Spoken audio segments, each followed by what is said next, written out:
इसके बाद degree of association के लिए हम एक्सप्रेशन डिराइव करेंगे।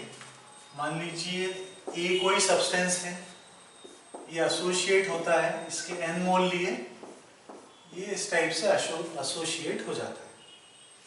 अब मान लीजिए इनिशियल मोल है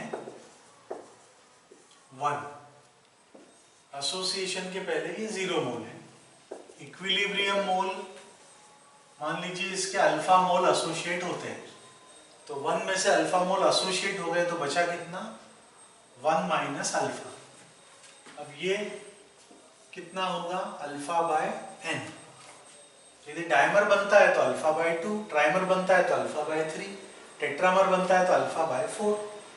ठीक है, वेंट फैक्टर फिर से आप लिख सकते हैं, total moles at equilibrium upon total moles taken. तो टोटल मोल्स इक्विलिब्रियम पे कितने हैं, ये है 1 माइनस अल्फा और ये बना है alpha by n divided by total moles आपने लिए हैं 1। इतना समझ में आया। अब 1 minus alpha plus alpha by n, इसको किस फॉर्म में लिखेंगे, तो वेंट फैक्टर हो जाएगा 1 plus 1 by n minus 1 alpha. Upon में तो 1 ही है। अब ये प्लस 1 को इधर ले जाएंगे तो ये हो जाएगा minus 1, i minus 1 equals to 1 by n minus 1 alpha. इसको फर्दर रीअरेंज कर लें तो अल्फा हो जाएगा i minus 1 upon 1 by n minus 1।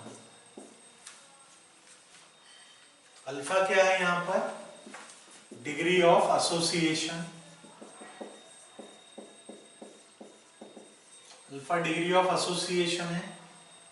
n क्या है, n है number of particles after association, और i वही वेंट हॉफ्स फैक्टर है। समझ में आ रहा है क्या। तो ये डिग्री ऑफ एसोसिएशन के लिए फाइनल रिलेशन है, ये आपको याद रखना है। और इसके अलावा याद रखिए, जब भी क्वेश्चन में एसोसिएशन डिसोसिएशन दिया हो, ड्यूरिंग एसोसिएशन और डिसोसिएशन दोनों में से कुछ भी यदि हो रहा है, एसोसिएशन या डिसोसिएशन, तो जितनी भी कोलिगेटिव प्रॉपर्टीज हमने पढ़ी है वो सभी ये फॉर्मूले चेंज हो जाएंगे।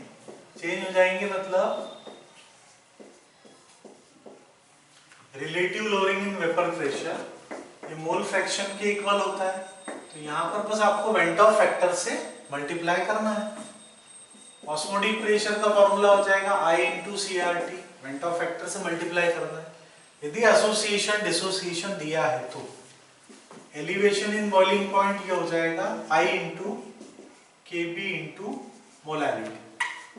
डिप्रेशन फ्रीजिंग पॉइंट ये भी हो जाएगा I into KF into molarity. तो जब भी एसोसिएशन डिसोसिएशन दिया है तो कैलकुलेशन के साथ समय आप हमेशा ध्यान रखिए, वेंट ऑफ फैक्टर से मल्टीप्लाई करना है।